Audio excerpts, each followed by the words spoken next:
அனைவருக்கும் வணக்கம். PS தலைவருக்கு பிறந்த நாள். 2 பேருக்கு பிறந்த நாள். இரு அவசரம் ஏன் பண்ற? 2 பேருக்கு பிறந்த நாளும் இறந்த நாளும் கிடையாது. ஒண்ணு எம்ஜிஆர், 2வது விஜயகாந்த். அவங்க உள்ளத்துல வாழ்ந்துட்டு இருக்கிறாங்க. புரியுதா? உள்ளத்துல வாழ்ந்த 2 பேர். எனக்கு தெரிஞ்சு நான் கடந்து வந்த பாதையிலே 2 பேர் தான் எனக்கு தெரியும். சத்தியமா சொல்றேன் இந்த மைக் மேல. ஒண்ணு எம்ஜிஆர், 2வது விஜயகாந்த். வேற எவனும் தெரியாது எனக்கு. தெரியும். நல்ல உள்ளங்கள் கிடையாது, நல்ல எண்ணங்கள் கிடையாது, நல்ல உதவி பண்ண எண்ணங்கள் கிடையாது. புரியுதா? ராமாவூர் தோட்டத்து போனா வெறுங்கையா வந்ததா இல்ல. தலைவர் விஜயகாந்த் வீட்டுக்கு போனாலும் வெறுங்கையா வந்தது இல்லை. இதே வரலாறு. அவரை பார்த்துதான் எல்லாருமே கத்துக்கினாங்க. புரியுதா? சாப்பாடுனா என்ன, உதவினா இந்த 2 இரு தலைவர்களை பார்த்துதான் மத்த முண்டங்களும் கத்துக்கிச்சுங்க. கத்துக்குன்னு வேலை காட்டுது. ஒரு பன்னாடை ஒண்ணு இருக்குது. அதாவது அந்த பன்னாடை யாருக்கோ கொடை பிடிச்சுதான். புரியுதா?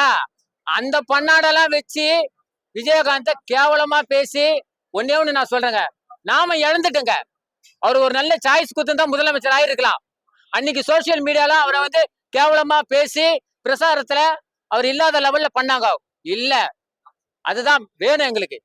ஏன்னா இன்னைக்கு இந்த அளவுக்கு ஜனம் கூடுதுன்னா எப்படின்னா காரணம் இந்த அளவுக்கு அவர் மறைவுக்கும் சரி, அவர் பிறந்த நாளுக்கும் சரி ஏன் கூடுது. அதே மாதிரி எம்ஜிஆருக்கும் பாருங்க. இந்த இரு தலைவர்கள் எந்த கொம்பனாலும் எந்த யாரு ஆட்சியால அமைச்சாலும் இவங்களை மறக்கவே மாட்டாங்க. தோல்வின்றது வெற்றி தோல்வி சகஜம்தான். ஓகேவா? ஒரு மனுஷனுக்கு தோல்வி இருந்தா வெற்றியை நோக்கி பயணிக்கலாம். வெற்றியை நோக்கி பயணிக்கலாம், தோல்வியை சந்திச்சுதான் ஆகணும்.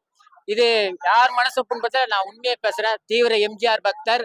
2வது கேப்டன் விஜய் தான் எனக்கு பிடிக்கும், விஜயகாந்த் தான் எனக்கு பிடிக்கும். வேற எதாவது நீ என்னப்பா கேட்க போற?